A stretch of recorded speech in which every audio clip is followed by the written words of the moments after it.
그동안 우리는 교회란 무엇인가 하는 주제를 마음에 품고서 교회라는 말이 신약 성경에 처음 나오는 부분인 마태복음 16장 13절부터 마지막 28절까지의 16절을 14차례에 걸쳐서 한 절 한 절 비교적 자세히 읽었습니다.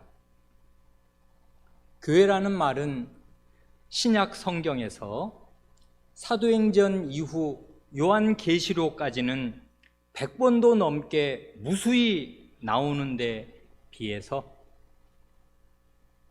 분량상 전체 신약 성경의 3분의 1이 넘는 마태, 마가, 누가, 요한의 4복음서에는 단 2번만 나옵니다. 그것도 마태복음에만 나오는데 16장에 한 번, 오늘 읽은 18장에 한 번 나올 뿐입니다. 이렇게 주님의 공생애를 기록한 4복음서에 교회라는 말이 거의 나오지 않는 이유는 생각건대 예수 그리스도의 교회가 본격적으로 이 땅에 출범하는 때가 그리스도께서 부활 승천하신 뒤에 그리스도의 성신을 부어주신 이후이기 때문일 것입니다. 그러니까 그리스도의 성신께서 오시기 전까지는 교회라는 말이 거의 나오지 않고요, 아주 예외적으로 나오는 그때에도 미래의 일로만 언급됩니다. 그래 16장 그 18절에 내 교회를 세우리니 하실 때도 미래형으로 말씀하셨지 않습니까? 마찬가지로 이 마태복음 18장에서 교회를 언급하시는 그때에도 미래에 있을 어떤 일을 상정하시고서 말씀하실 때 교회를 언급하십니다.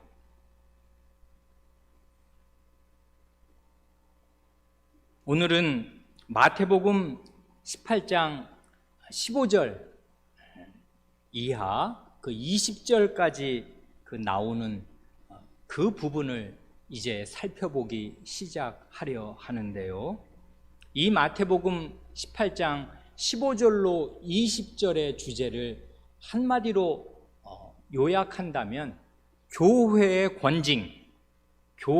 권징이라고 말할 수 있겠습니다.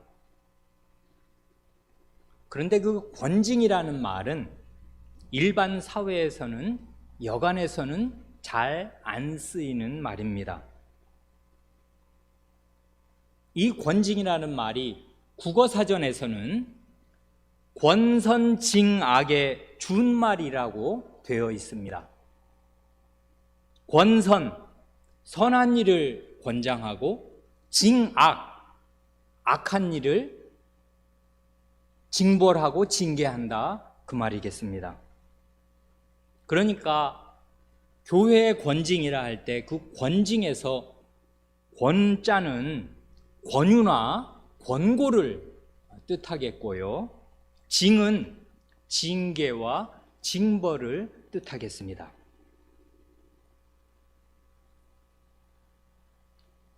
가장 먼저 말씀드리고 싶은 것은 이것입니다.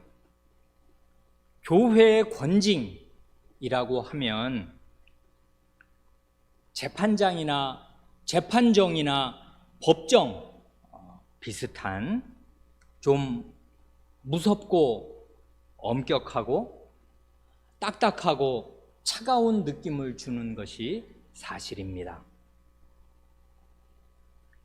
그래서 더욱 놓치지 말고 꼭 챙겨서 생각해야 할 게 뭐냐면, 이 교회 권징이 나오는 이 문단, 마태복음 18장 15절부터 20절 이 말씀이 나오는 그 앞과 뒤의 전체 문맥입니다.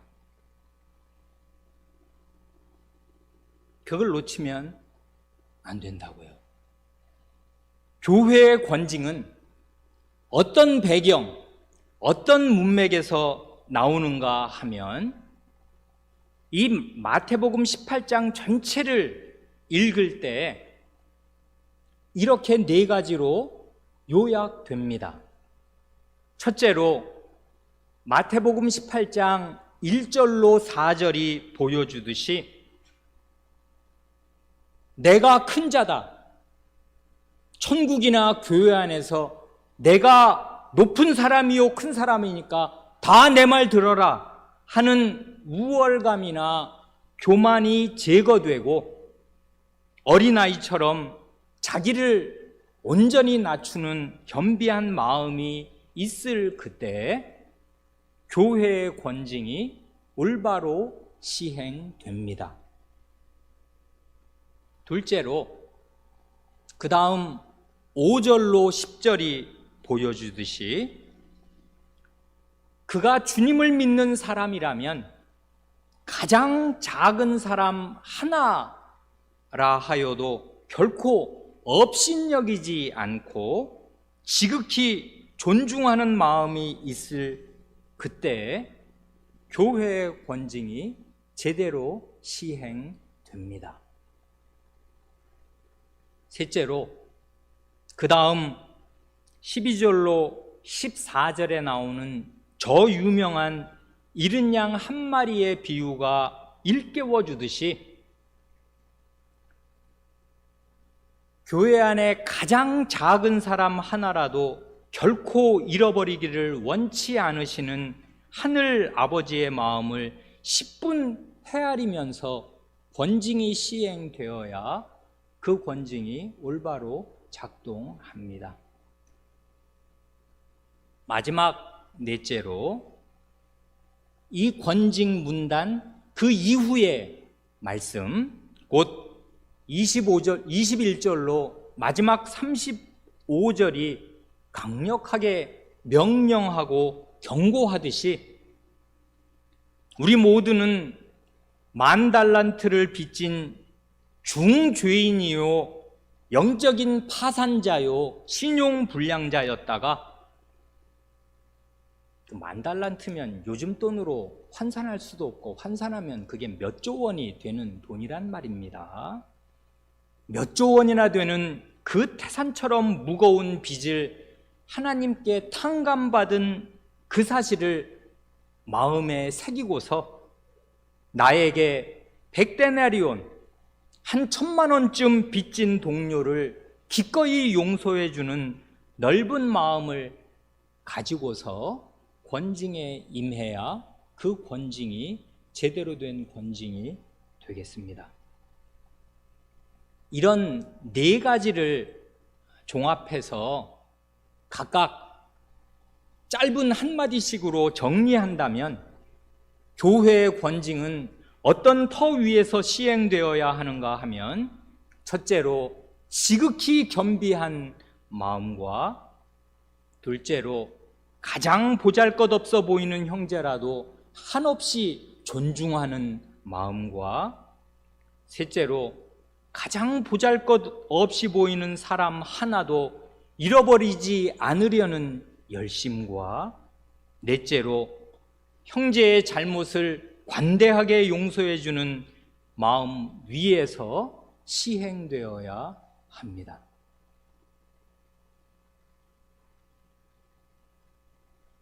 오늘 살펴보기를 원하는 이 마태복음 18장 15, 16, 17 그 석절에서 주님께서는 권징의 3단계를 말씀하십니다. 첫 단계, 오늘은 아마 이 첫 단계만을 살펴보아야 할 듯 싶은데요. 그 첫 단계가 마태복음 18장 15절에 나옵니다. 내 형제가 죄를 범하거든 가서 너와 그 사람과만 상대하여 권고하라. 만일 들으면 내가 내 형제를 얻은 것이요. 여기 내 형제가 죄를 범하거든.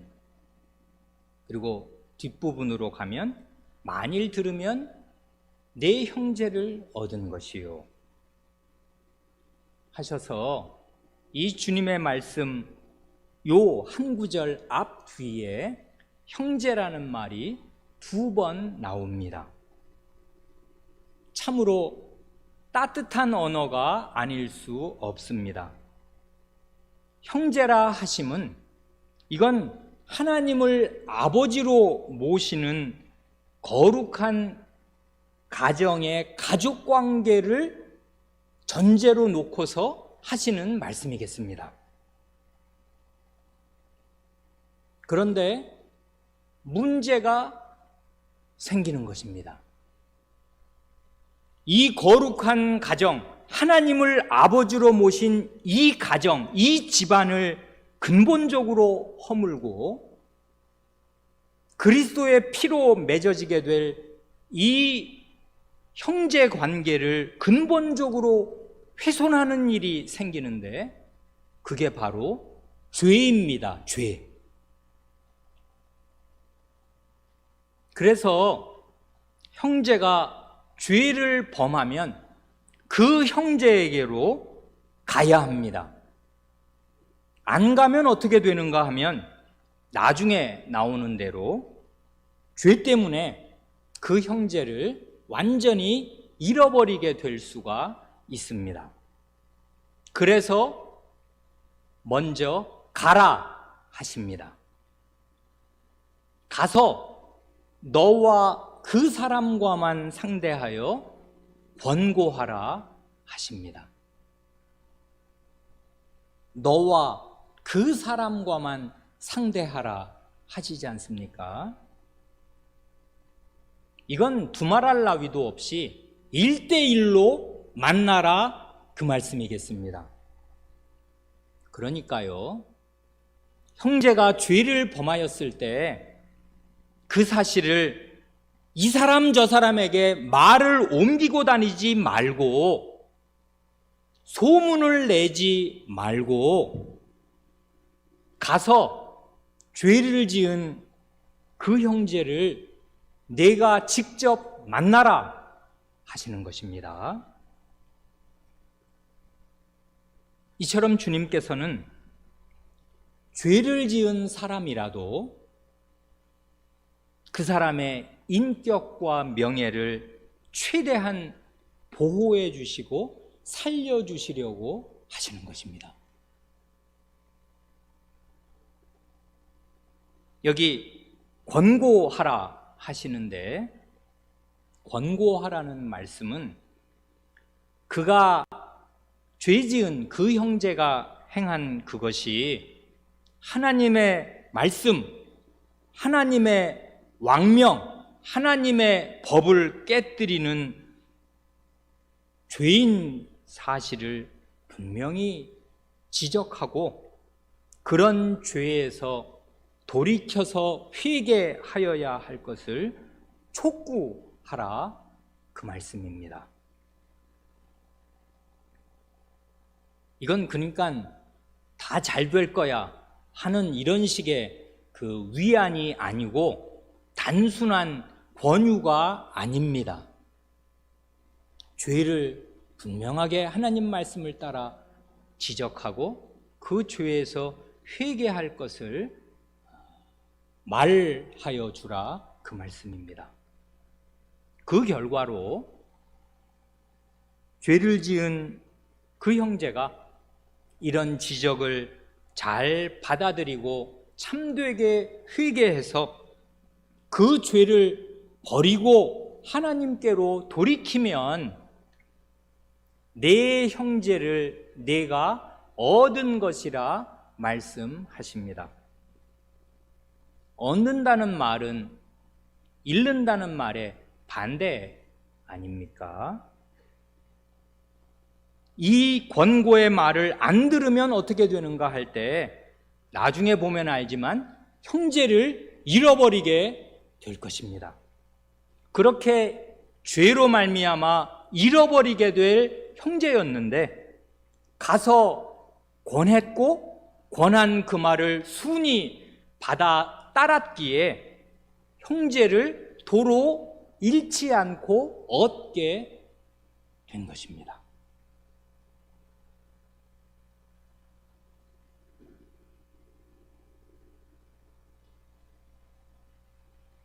이만큼 말씀드리면 이 15절 이 말씀이 대강 이제 이해되실 테니까 이 15절 권징의 첫 단계에서 생각할 점을 두 가지로 말씀드리겠습니다.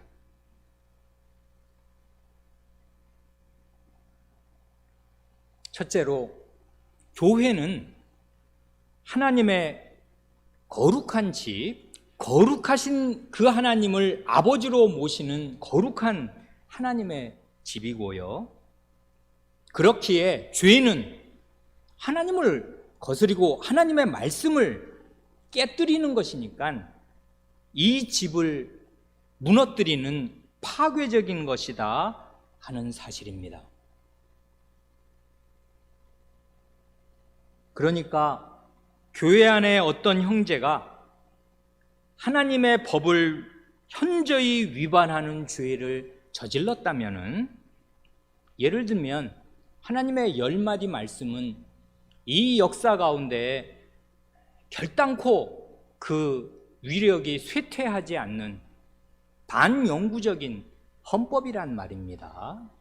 그런 하나님의 10마디 말씀 가운데 어떤 것을 누가 현저히 위배한 것이 나타난다면은 그 죄는 반드시 정당하게 처리되지 않으면 안 됩니다. 죄가 정당하게 처리되는 방법은 죄를 지은 그 당사자가 하나님께 참되게 회개하고 그 죄를 버리는 것입니다. 그래서 형제가 죄를 범하거든 그가 참되게 회개할 수 있도록 그걸 먼저 본 내가 가서 권하라 하시는 것입니다. 그게 형제 사랑이고요, 그게 이웃 사랑입니다. 이런 형제 사랑과 이웃 사랑의 대원칙이 구약시대부터 모세 이래로 명백하게 서 있었습니다. 예를 들면 우리가 너무나 잘 아는 그 이웃 사랑하기를 내 몸과 같이 하라, 나는 여호와니라 그 하시는 말씀, 왜 크고 첫째 되는 계명, 마음과 목숨과 힘과 뜻을 다해서 주 너희 하나님을 사랑하고 둘째는 그와 같으니 내 이웃을 내 몸과 같이 사랑하라 하실 때, 이건 첫째 계명과 붙어있는, 그래서 그와 같으니 라는 말씀을 주님께서 하실 만큼 전심으로 하나님을 사랑하고 또한 이웃을 자기 몸같이 사랑하라 하시는 것이 온 율법과 선지자의 강령인데, 그 내 이웃을 내 몸과 같이 사랑하라 하시는 그 말씀이 어디에 나오는가 하면 레위기 19장 18절에 나오지 않습니까? 이 큰 계명, 둘째 되는 전 구약의 그 말씀을 단 두 마디로 요약한다면 그 두 번째 기둥이 될 이 말씀 바로 앞에 그 레위기 19장 17절에 이웃 사랑을 실천하기 위한 이런 중대한 말씀이 또한 나옵니다. 레위기 19장 17절, 그 이웃 사랑 바로 앞에 나오는 말씀이 이것입니다. 너는 내 형제를 마음으로 미워하지 말며 이웃을 인하여 죄를 당치 않도록 그를 반드시 책선하라. 이 책선이라는 말은 어려운 한자어라 어린 사람들은 잘 모르지요. 그 책망할 책자에 선할 선자입니다. 책망해서 선으로 나오도록 그렇게 하는 것이고, 그래 개정개혁에서는 이 말을 견책으로, 견책도 그게 일종의 책망이지 않습니까? 견책하라 하는 말로 번역하였습니다. 그러니까 레위기 19장을 보면 그 17절과 18절이 붙어 있다고요. 마음으로 이웃, 여기서 이웃은 당연히 이스라엘 경내 안에 함께 사는 형제를 말하겠는데요. 이웃을 마음으로 미워해서는 안 되고 당연히 사랑해야 되고, 그 사랑을 표시하는 게 어떤 게 있냐면 이웃을 인해서 죄를 당치 않도록 반드시 책선, 견책하라, 그것입니다. 이웃이 죄를 범하면 그게 그 땅을 더럽히게 되는 것이고요, 하나님의 공동체를 더럽히게 되어서 결국은 그게 남의 일이 아니고 이웃을 인해서 죄를 당게 됩니다. 공동체의 평안, 잘로움이 깨진다고요, 죄 때문에. 아간의 경우가 명백한 것 아니에요. 아간이라는 사람은 한 사람이 탐심을 품고서 하나님의 말씀을 어기고 탐심에 휘둘려서 다 없애버리고 태워버리라 하는 그것을 몰래, 말하자면 꼽을 쳐다가 자기 장막 밑에 숨겨놨을 때, 그럼 그 사람 하나 잡아다가 그 처벌을 하면 될 것 같은데 그렇게 안 된단 말입니다. 이스라엘 전체가 그 전멸될 위기에 처해서 실제로 몇 수십 명이 그 다음 전투에서 말하자면 아간 한 사람 형제 때문에 죽어나갔고요, 이스라엘이 그 초장의 전투에서 패배하는 오명을 뒤집어 써서 군사 지도자가 옷을 찢고 다 회개하지 않을 수 없는, 온 나라가 초상집처럼 되는 그런 위기를 초래했단 말입니다. 죄는 이런 것입니다.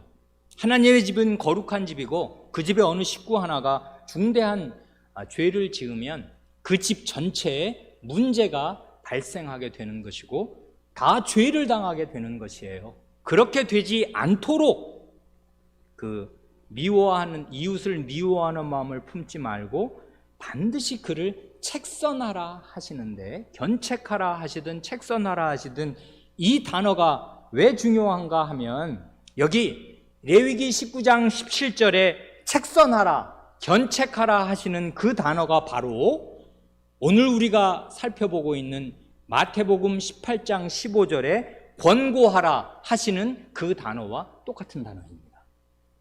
그러니까 이 권고는 단순한 권유를 말하는 것이 아니에요. 책망하는 것입니다. 그러나 미워하는 마음을 품지 않고, 이게 우리의 형제인 사실이 앞뒤에 못 박혀 있으니까, 그리고 우리는 공동 운명체요, 이 집안의 한 식구다 하는 이 거룩한 의식 아래에서 네가 넘어지면 우리 다 넘어진다 하는 그런 공동 운명의 심정으로 우리 모두를 살리고 이 형제를 살리기 위해서 그 죄를 정확히 지적하라, 그 말입니다. 그러니까요, 우리가 알고 있는 대로 많은 사람이 좋아하는 그 잠언 10장 12절 말씀, 사랑은 모든 허물을 가리우느니라, 또는 잠언 17장 9절 말씀, 허물을 덮어주는 자는 사랑을 구하는 자요 해서, 사랑이 있으면 허물을 가려주고 덮어주는 것이로구나 하는 것을 우리가 하나님 말씀에서 배우게 되는데, 이 말씀을 오해하여서는 안 됩니다.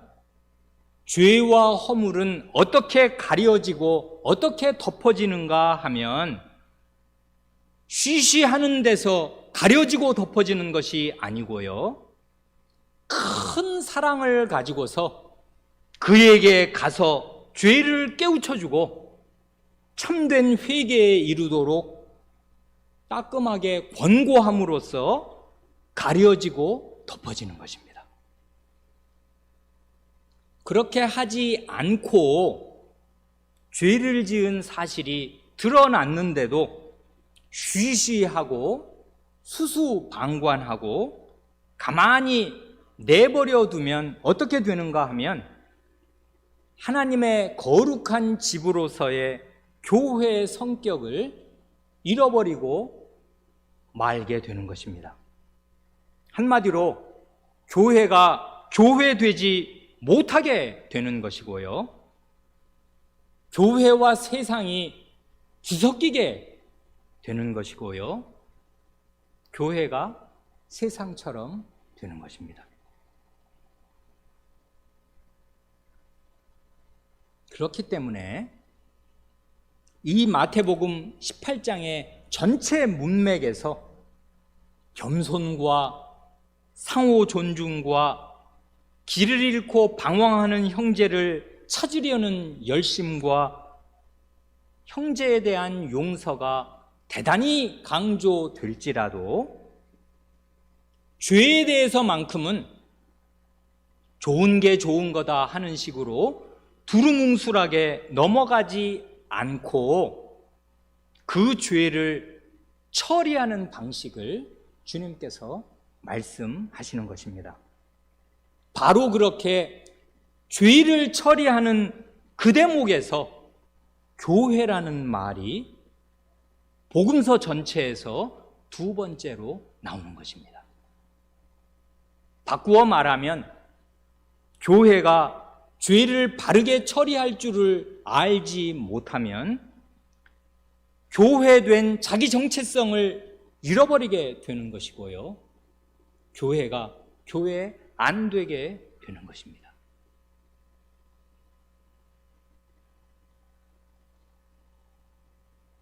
둘째로,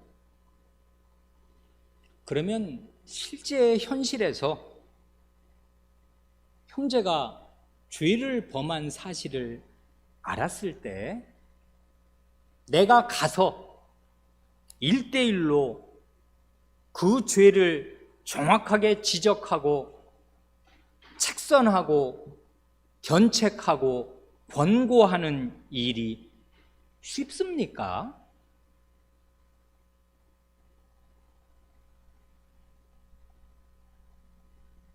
어렵다고요. 특히 개인의 사생활, 프라이버시를 대단히 중시하는 이 현대 사회에 우리가 살고 우리가 다 그런 현대 문화의 세례를 받은 현대인들로서 다른 형제의 죄를 알게 되었을 때 가서 그 형제를 이렇게 1대1로 권고하는 일 결코 쉬운 게 아닌 걸 우리는 다 압니다. 그래 교회 안에 아주 두려운 하나님의 10마디 말씀이 깨뜨려지는 두려운 죄가 일어나는 것을 보면서도 대부분의 교인들은 눈을 닫고 귀를 닫고 입을 닫고 수수방관, 문자 그대로 손을 놓고 곁에서 지켜보기만 합니다. 그래 이 주님의 이 중요한 말씀, 가서 너와 그 사람과만 상대하여 권고하라는 이 주님의 말씀이 교회 가운데 시행되지 못합니다. 가서 형제를 권고할 수 있는 사람이 되려면 어떻게 해야 하는 것입니까? 그 사실을 바울 사도가 갈라디아서 6장 1절 이하에서 잘 가르쳐 줍니다.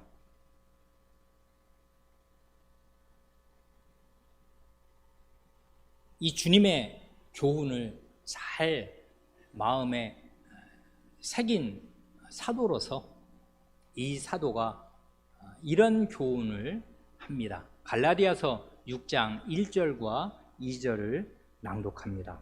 하나님의 말씀을 들으십시오.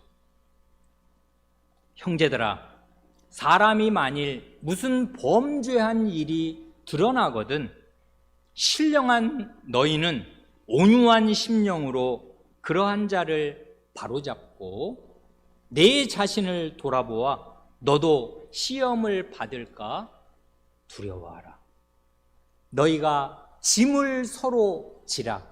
그리하여 그리스도의 법을 성취하라. 여기 갈라디아서 6장 1절의 맨 첫 마디 말씀, 형제들아, 사람이 만일 무슨 범죄한 일이 드러나거든 하는 이 말씀은 아까 우리가 방금 살펴본 그 마태복음 18장 15절 말씀 앞부분하고 똑같은 거 아니에요? 내 형제가 죄를 범하거든. 형제입니다, 이게 지금. 교회 밖에 있는 외인들이야 어떻게 살든 우리가 일일이 다 어떻게 상관하고 살겠습니까? 내버려 두는 것입니다. 그러나 형제입니다. 형제라고요. 이건 그리스도를 믿는 사람이고 하나님을 아버지로 믿는 사람이고 함께 성찬상에 나아가는 형제란 말입니다. 형제가 죄를 범한 것입니다.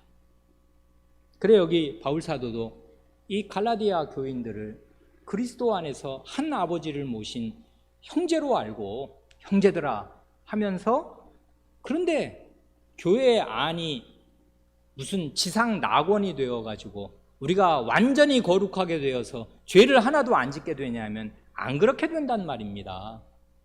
교회 안에 별의별 죄가 다 일어나요, 실제로. 그래 이 죄의 현실을 외면하거나 그 없는 것으로 여기면 안 됩니다. 그러면 교회의 거룩함을 유지할 길이 없게 된다고요. 직시해야 됩니다. 교회에는 죄가 있어요. 죄가 일어날 것입니다. 죄가 저질러질 것입니다. 그래서는 안 되는데 그래서는 안 되는 일이 일어나게 된다고요. 필연. 그래서 여기 그 말이 나옵니다. 그런데 그 다음 말, 너희는 그러한 자를 바로잡고 하지 않습니까? 이 말은, 바로잡으라는 말은 가서 너와 그 사람과만 상대하여 권고하라 하시는, 권고해서 바로잡으라 그 말씀 아니에요. 같은 말씀을 지금 하고 있다는 거 그냥 읽으면 알게 됩니다. 그런데 그러면 가서 어떻게 바로잡을 수 있으며 내가 어떻게 그런 사람이 될 수 있는가 하는 그게 열쇠고 관건인데요. 핵심은 뭐냐면 신령한 너희는, 신령한 너희, 그게 핵심입니다. 신령한 너희라는 말 무슨 말입니까? 성신적인 너희는 그 말이고요. 뭐 신령하다 해서 어디 뭐 산기도 다니면서 무슨 밤마다 새벽마다 새벽기도하는 하고 뭐 산신령처럼 산다는 말 아니지 않습니까? 신약 성경에 신령하다는 말은 성신의 충만한 인도와 지배를 받고 성신님의 다스리심을 받는다 그 말입니다. 신령한 너희는 곧 성신님의 충만한 인도와 지배와 다스리심을 받는 너희, 이게 관건이라고요. 성신의 인도와 지배하에 있는 사람의 마음자리 두 가지를 거기에서 언급합니다. 여기 보면 온유한 심령을 말하지 않습니까? 부드럽고 따뜻한 마음.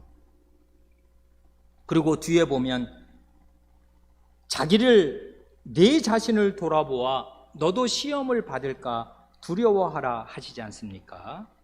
자기를 돌아보고 자기를 절제해서 죄의 유혹과 시험으로부터 자기 자신을 지키는 거, 그런 절제, 온유와 절제를 지금 신령한 사람, 성신의 인도와 지배를 받는 사람의 특징으로 제시합니다. 이래야 죄 지은 형제에게 갈 수 있는 사람이 되는 거라고요. 그러니까 어떤 대단히 심각한 가정을 깨트리고 교회를 깨뜨리는 중죄를 형제가 지은 사실을 알게 되었을 때, 그걸 알면 우리가 타격을 받고 대단히 실망하고 어떻게 정신없이 사람이 그럴 수가 있는가 하고서 마음에 그 의분이라는 게 늘 사람은 조심해야 하는 건데요, 의분이 생긴단 말입니다. 그러면 부드러움, 따뜻함, 온유함을 놓치게 되기가 쉽단 말입니다. 그래, 온유한 마음, 부드럽고 따뜻한 마음이 이게 성신의 열매라고요. 그리고 그렇게 다른 사람의 죄를 보는 순간에 사람이 왕왕 빠지게 되는 위험이 두 가지인데, 하나는 의분이요, 다른 하나는 자기의에 대한 의식입니다. 왜냐하면 나는 그렇게 죄를 안 지었거든요. 그래, 자기를 상대적으로 의롭게 여기고 죄를 지은 상대방 위에 자기를 둔다고요. 너는 그렇게 형편없는 죄를 지은 나쁜 사람이고 나는 그걸 가서 고쳐주려는 의인이다 하는 생각을 하게 되는 것입니다. 누구도 예외 없이. 이 죄의 현저한 죄를 보면 우리가 사회에 나타나는 정말 그 나쁜 죄인들 많지 않습니까? 그런 사람들을 딱 보는 순간에 느끼게 되는 게 의분과 자기의에 대한 의식이라고요. 이런 게 마음에 쫙 깔리게 되는 것입니다. 이런 건 성신의 지배를 받아서야 없어지는 것이라고요. 그래, 형제가 죄를 범하였을 때 의분을 가라앉히고서 부드럽고 따뜻한 마음을 유지하고 동시에 자기 자신이 누구인가를 알고 사람이 누구인가를 아는 것입니다. 나도 죄인입니다. 똑같습니다. 한 걸음도 다르지 않다고요. 영원히 지옥에서 그 뜨거운 불 가운데 있어야 마땅할 사람이라고요. 본래 누구도 예외 없이. 그러니 누가 누구를 지금 뭐라 한단 말입니까? 나도 그런 시험에 있는 자리에 들어가면 그보다 훨씬 더 나쁘게 될 가능성이 10배나 있는 사람입니다. 그 사실을 마음에 인식하고서, 그러니까 두렵고 떨리는 마음과 형제에 대한 부드러운 마음으로 이 일을 어찌할꼬 하면서 오직 하나님께서 그 무한한 어미와 무한한 위엄과 무한한 사랑으로, 그러나 우리의 집안을 완전히 깨뜨려버리게 된 이 일을 해결하여 주시기를 빌면서 주님을 의지하고 가는 것이라고요. 그래, 여기 성신의 다스리심을 받는 너희는 하고서 온유와 절제를 말하는데, 이건 뭘 말하는 것입니까? 요 바로 몇 절 앞으로 가보세요. 5장 22절입니까? 바로 옛날엔 장구분이 없는 것이니까 하나의 편지를 쭉 쓸 때 바로 앞 몇 마디에 오직 성신의 열매는 사랑과 희락과 화평과 오래 참음과 자비와 양성과 충성과 온유와 절제, 온유와 절제를 딱 말했단 말입니다. 그러고 나서 몇 줄 뒤에 와서 형제가 죄를 범하면 성신의 다스리심을 받는 너희는 온유와 절제의 그 성신의 충만한 마음을 가지고 가서 바로잡으라 하는 것이에요. 왜 지금 교회의 죄가 드러나고 있는데도 왜 그것을 바로잡지 못하는 것입니까? 성신의 충만한 인도와 지배를 받지 않고 있기 때문에 그런 것이에요. 교인들이. 여기 2절, 그 갈라디아서 6장 2절에 너희가 짐을 서로 지라 합니다. 무슨 짐을 지금 말하는 것이겠습니까? 이건 문맥 가운데 지금 택배 짐 나눠지라 그 얘기입니까? 이건 앞뒤를 그 문맥 가운데 읽으면 1절 다음에 2절이니까 이 짐은 형제의 죄 짐을 나누어지라 그 말씀이겠습니다. 죄는 짐이라고요. 엄청난 짐입니다. 사실은 자기 힘으로는 영원히 그 헤어나올 수 없는 태산보다 더 무거운 짐입니다. 그런데 이 사람이 그런 죄 가운데 떨어졌으니 가서 그 사람을 권고하고 바로잡아야 할 사람이 나니까 형제의 짐을 서로 지는 것입니다. 교회는 이렇게 다른 교인의 죄의 짐을 서로 기꺼이 지려는 이런 거룩한 희생의 마음 없이는 유지되지 못하겠습니다. 그리하여 그리스도의 법을 성취하라 하십니다. 이건 뭔 말입니까? 그리스도의 법, 그리스도는 왕이시고 그가 하신 말씀은 왕명이고 법입니다. 이렇게 죄는 근데 그리스도의 법을 깨뜨리는 것이거든요. 그리스도의 법을 위반하고 어기는 것이거든요. 그러니 어떻게 하면 좋냐는 말입니다. 반란지구가 되는 것이에요. 죄를 짓는 순간에 그 사람의 마음과 그 사람의 생활과 그 사람의 가정은 반란지구가 되는 것입니다. 평정되어야 돼요. 그런데 그럴 때 이렇게 성신의 지배를 받는 교인들이 많이 있어서 가서 그 형제를 권고하고 바로 잡으려 하는 그런 온유와 절제된 그런 삶과 그런 생활의 성신의 열매가 있을 그때 형제의 짐을 지게 되고, 그렇게 될 때 그리스도의 왕명이 우리 공동체 하나님의 집 안에서 성취되게 되고 이루어지게 될 것입니다. 그리스도의 왕명, 이 명령 지키고 살아야 한다. 교회는 세상과 다르다. 달라야 그게 하나님 나라지. 그렇지 않으면 세상 나라와 똑같으면 뭐 하려고 그리스도께서 죽으셨으며 이름조차 거룩한 신이신 성신을 왜 보내셨단 말입니까? 교회는 거룩해야 하는데 이 거룩한 교회에 중대한 문제가, 세상과 다를 바 없게 만드는 죄가 생겨나고 죄가 저질러졌을 때 이 죄를 교회는 어떻게 처리해야 하는가? 1단계로 성숙한 그리스도인들, 성신의 충만한 지배와 인도를 받는 역력한 생활의 열매가 있는 그리스도인들이 있어서 이 죄가 다스려지는 것이고 짐을 나누어지게 되는 것이고, 그리스도의 법이 성취되는, 그리스도의 법이 왕명이 살아있는 하나님의 왕국, 그게 하나님의 나라가 이 지상 어느 공동체 위에 실현되게 되는 것입니다. 오늘은 주로 마태복음 18장 15절 권징의 첫 단계 그 한 절 말씀만을 묵상하면서 권징의 첫 단계가 무엇인가를 생각하였습니다.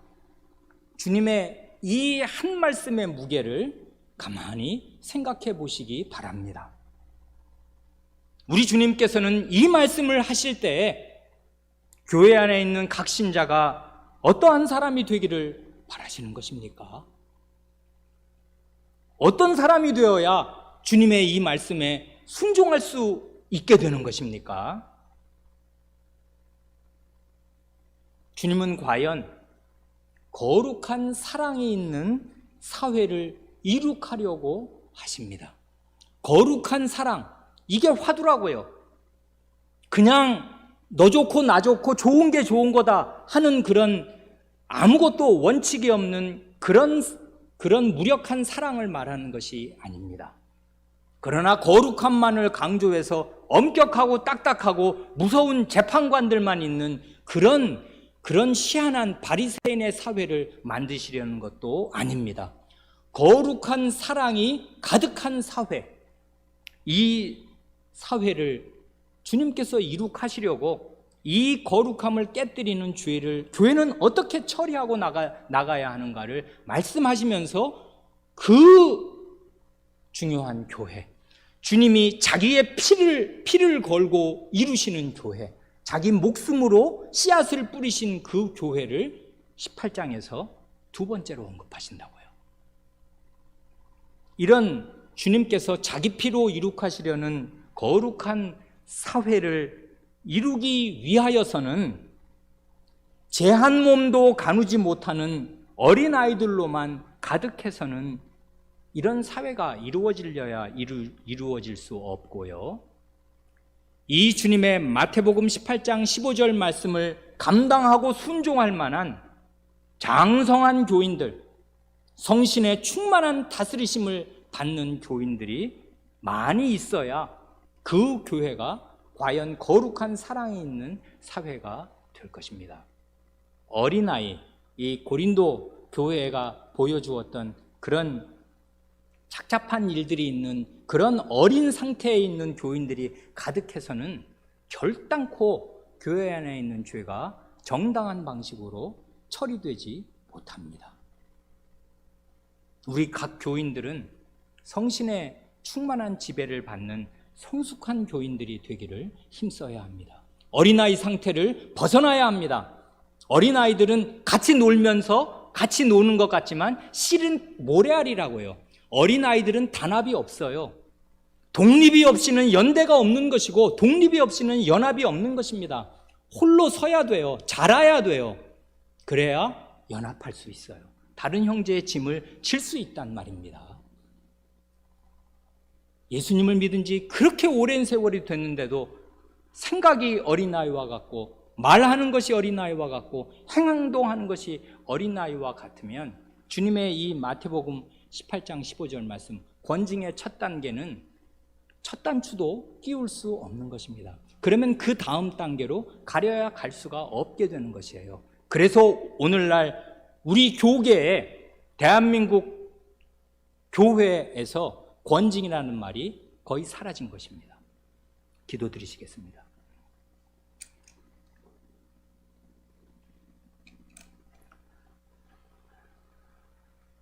하나님 아버지, 마태 사도가 우리 주 예수 그리스도의 말씀을 모아 기록한 이 18장을 저희가 후루룩 읽으며 우리 주님께서 어떻게 지극한 겸비한 마음을 요구하시고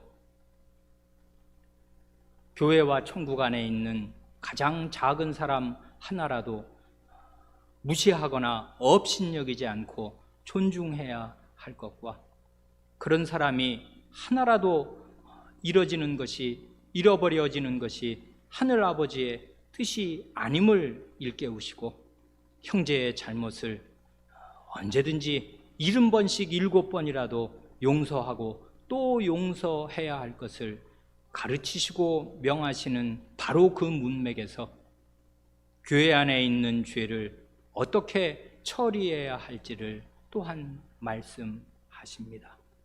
주님, 저희 교회 안에도 심각한 이런저런 죄들이 많이 있고 멀리 갈 것이 없이 저희 자신들이 가장 심각한 죄인들로서 아직도 벗어버리지 못한 옛사람의 잔재를 많이도 가지고 있고 날마다 부인해야 할 옛 자아가 저희 안에 늘 살아있는 자들로서 주님의 이런 말씀을 들을 때 저희의 마음이 참으로 무겁고 아득하옵니다. 저희가 어떤 사람이 되어야 주님의 이 말씀을 참되게 순종하고 감당하여서 이 교회, 곧 그리스도께서 피 뿌리시고 성신님께서 임재하여 계시는 이 교회가 과연 성신의 전다운 거룩한 성전으로 서서 거룩한 영광의 빛을, 생명의 빛을, 진리의 빛을 발할 수가 있겠사옵니까? 주님, 저희로 하여금 예수 그리스도의 말씀과 성신의 지배를 온전히 받는 사람으로 자라고 또 자랄 수 있도록 저희를 다 붙들어 주시고 권고하여 주시기를 구합니다. 예수님을 믿고 교회를 나온 지 이토록 오랜 세월이 지났는데도 언제든지 생각하는 것이 자기중심적이고 어린아이와 같아서 잘할 줄을 알지 못하는 가운데 있으면 그것이 가장 위험한 상태요, 공동체의 안위를 가장 깨뜨리는 그런 일이 되고 말겠사옵니다.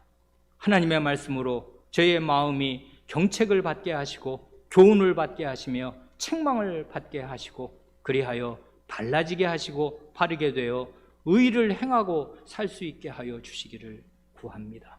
성신의 지배를 받아 성신의 감화를 받은 인격과 생활의 열매가 저희 가운데 나타나게 하시고 저희의 가정이 변모되게 하시며 저희의 교회가 변모되게 하여 주시기를 구합니다. 우리 구주 예수님의 이름으로 기도합니다. 아멘.